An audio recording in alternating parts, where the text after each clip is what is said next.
Present KBHP road number 2 back side, ఇంకా ఎగ్జాక్ట్గా చెప్పాలంటే ఇగో నా లెఫ్ట్ సైడ్ పార్క్ కనిపిస్తుంది కదా, పార్క్ బ్యాక్ సైడ్ పరిస్థితి.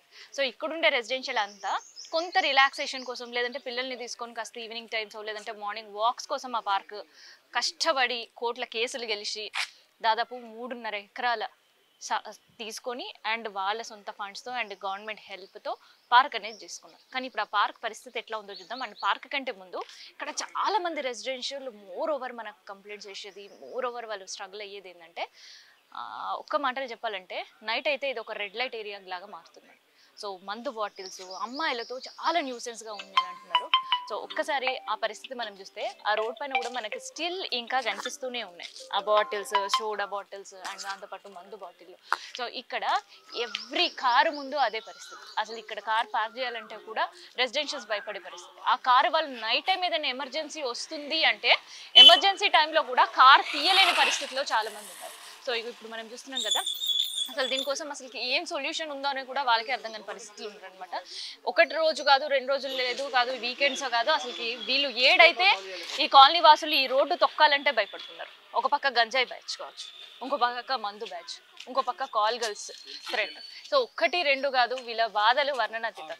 సో ఇదంతా కూడా కొన్ని సంవత్సరాల నుంచి కష్టపడి ఒక పార్క్ సాధించుకున్నారు. లేదు ఇక్కడ రెసిడెన్షియల్స్ అందరూ కూడా కష్టపడ్డ తర్వాతే ఇక్కడ మనం చూస్తున్నాం, ఇవాళ నడుస్తున్నాం కదా ఈ రోడ్స్ అన్ని కూడా వీళ్ళు ఇక్కడ ఇప్పుడు ఎవరైతే మనకి ఈ గ్రూప్స్ అందరూ ఫామ్ అయ్యారో వీళ్ళందరూ కూడా దగ్గరుండి గవర్నమెంట్తో కొట్లాడి అధికారులకి కంప్లైంట్లు పెట్టి అధికారుల చుట్టూ తిరిగి చేయించుకున్న పరిస్థితి. So end of the day వాళ్ళు ఒక రిటైర్ అయిన తర్వాత హ్యాపీగా కాసేపు ఫ్యామిలీతో బయటికి రావాలన్న ఆ పరిస్థితులు ఉండదు. ఫ్యామిలీస్తో ఇక్కడ ఉండే పార్క్లో స్పెండ్ చేద్దామన్న ఆ సిచ్యువేషన్స్ అసలు లేవంటున్నారు. సో ఒక్కసారి సార్ మీ పేరేంటండి? సాంబయ్య. సార్ ఏంటి అసలుకి ఎందుకు మీ రెసిడెన్షియల్స్ అందరు కూడా ఇక్కడికి రావాలంటే భయపడుతున్నారు? ఎందుకంటే ఇది ఒకప్పుడు హౌసింగ్ బోర్డు కాలనీ అంటే చాలా బాగుంటది, నీట్ గా ఉంటాయి రోడ్లు అన్ని, ఎక్కడ పోయినా చక్కగా ఉంటాయి, అన్ని చౌరస్తాలు ఉంటాయి అనే ఉద్దేశంతో ఇక్కడ కొనుక్కున్నాం. ఒక 30 years బ్యాక్ డెవలప్ చేసుకున్నాము.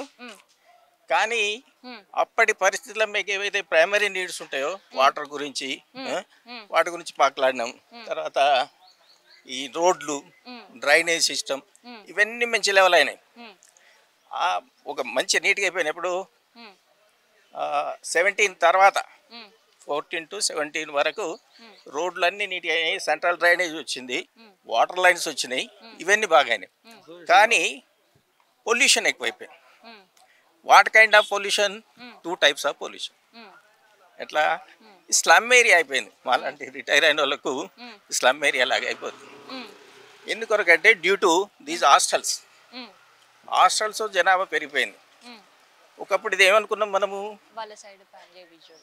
కాస్మోపాలిటన్ సిటీ అనుకున్నాం. కానీ ఇన్స్టెడ్ ఆఫ్ దట్ ఇక్కడ కేపీహెచ్బి కాలనీ కాస్మోపాలిటన్ ఏరియా అయిపోయింది.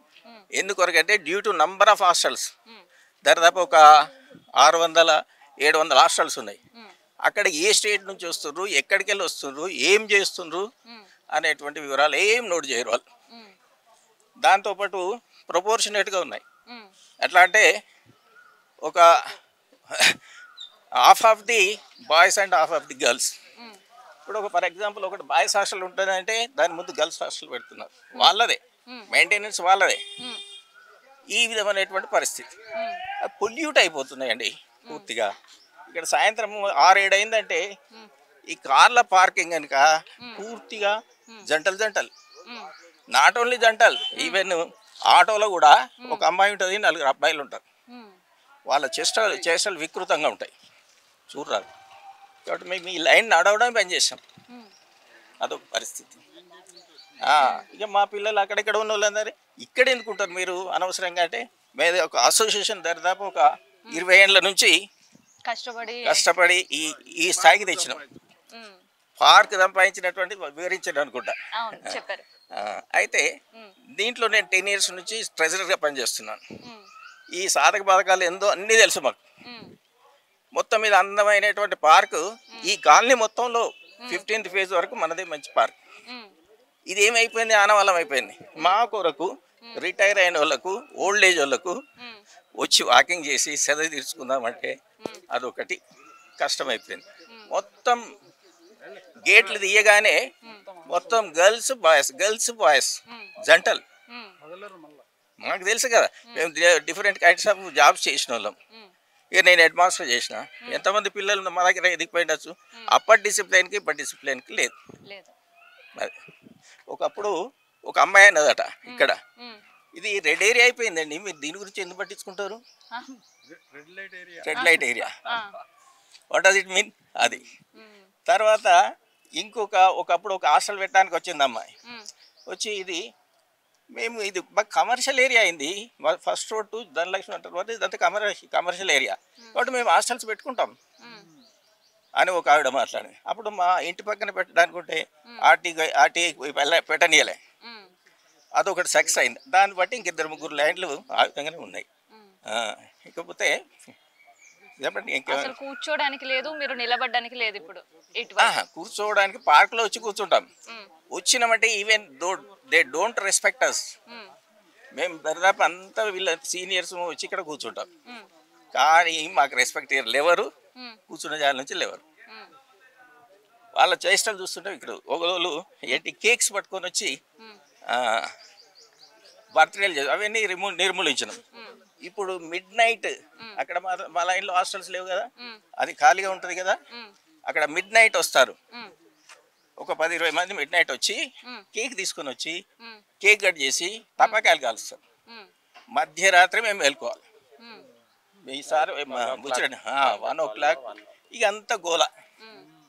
ఏమి బయటికి రాము. ఏమంటే ఏదైనా ముసలోడా నెట్టేస్తారు. ఎందుకంటే ఎవరు అప్పుడు డ్రింక్ చేసి ఉంటారు, గంజాయి తాగి ఉంటారు, ఏదో ఒకటి రకరకాలు ఉంటాయి వాళ్ళు చేసే చెడ్డ పాస్టులు పనులకు. అంటే ఈ విధమైనటువంటి పరిస్థితి. కాబట్టి పోలీసు ప్రొటెక్షన్ కావాలి. బట్ ఎప్పుడే కానీ ఈ లైన్లో ప్రతిరోజు ఒక 2-3 రౌండ్స్ కొట్టాలి. మొబైల్ పోలీస్ వ్యాన్ 2-3 రౌండ్స్ కొట్టి ఇలాంటి చేష్టలను తీసుకుపోయి ఎవరి లోపడేసేయాలి. వాళ్ళకి పనిష్మెంటే వాడు చేయాలి అని ఇవ్వాలి. అది నా ఉద్దేశం. సో ఇందాక మేము వచ్చేటప్పుడు కూడా చూసినాం ఇక్కడ స్టెప్స్ పైన. ఈ ఒక్క రోజే ఈ టైంలోనే ఎప్పటికీ ఇదే పరిస్థితి ఇదే ఉందమ్మా. 2003 నుంచి మేము ఫామ్ చేసాం, అసోసియేషన్ ఫామ్ చేసాము 2003లో. అప్పటి నుంచి ఇప్పటి వరకు సేమ్ పొజిషనే ఉంది ఇక్కడ. మేము చాలా ఇల్లీగల్ పనులు అన్నీ జరుగుతున్నాయి. కోర్టుకు పోయి తెచ్చాం మేము ఇది గవర్నమెంట్ ఇవ్వలేదు మాకు ఈ పార్క్. అవును, పార్క్ గురించి చెప్పారు, కానీ ఈ పార్క్ ఇప్పుడు అంత కష్టపడి సాధించుకొని వచ్చినా ఈ పార్క్ ఉండే పరిస్థితిలో అడుగు పెట్టలేరు సిచ్యువేషన్స్ ఉందండి. కంప్లైంట్ కూడా పోలీస్ వరకు పోయి మినిస్టర్కి అందరికి ఎమ్మెల్యేకి అందరికి కూడా చెప్పాం. వాళ్ళు చెప్తున్నారే కానీ మాకు సాల్వ్ కావడం లేదు ప్రాబ్లం. సో ఎమర్జెన్సీ ఏదైనా ఉంది అంటే ఇప్పుడు మీ కార్ పెట్టింది అనుకోండి, రాత్రి 8-9కి వచ్చి కార్ తీసే పరిస్థితి ఉంటుందా మీకు? కష్టం. అసలు పెట్టడమే ఇక్కడ కార్లు పెట్టద్దండి, ట్రాఫిక్ జామ్. కానీ ఎవరెవరో తెచ్చి పెడుతున్నారు.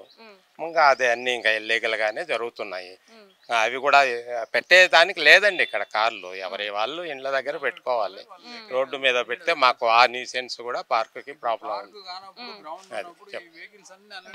సో ఈ పార్క్ పక్కన ఒక్కసారి సిచ్యువేషన్ మనం కూడా చూద్దాం. సో ఇదంతా ఇందాక నేను చెప్పినా కదా, లెఫ్ట్ సైడ్ అంతా పార్క్ అండ్ రైట్ సైడ్ అంతా రెసిడెన్షియల్స్, రోడ్ నెంబర్ 2 దగ్గర.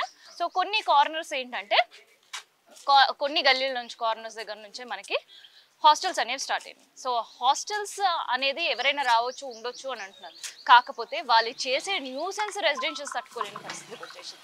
సో అది ఏంది అనేది ఇందాక వాళ్ళ మాటల్లో విన్నాం కదా. సో ఇప్పుడు మనం విజువల్స్ కెమెరా నేను ఇక్కడ నాతో పాటు ఈ కాలనీ రెసిడెన్షియల్స్ అందరు కూడా చాలా ఫ్రీగా ఇక్కడ నుంచి నడవగలుగుతున్నాం, ఇక్కడ ఉండే పరిస్థితుల గురించి మాట్లాడగలుగుతున్నాం, అండ్ ఇక్కడ ఉండే సిచ్యువేషన్స్ గురించి చెప్పగలుగుతాం. కానీ ఇదే సేమ్ 6 దాటిందంటే అడుగు పెట్టలేని పరిస్థితి, 7 దాటిందంటే గంజాయి బ్యాచ్ కూర్చునే పరిస్థితి, 7:30-8 దాటిందంటే ఇక్కడ సెక్స్ వర్కర్స్, ఇంకా మితిమీరే టైం అయ్యే కొద్ది కూడా హాస్టల్స్ వాళ్ళందరూ కూడా ఇక్కడ ఓపెన్గా సెక్స్ చేసుకునే సిచ్యువేషన్స్.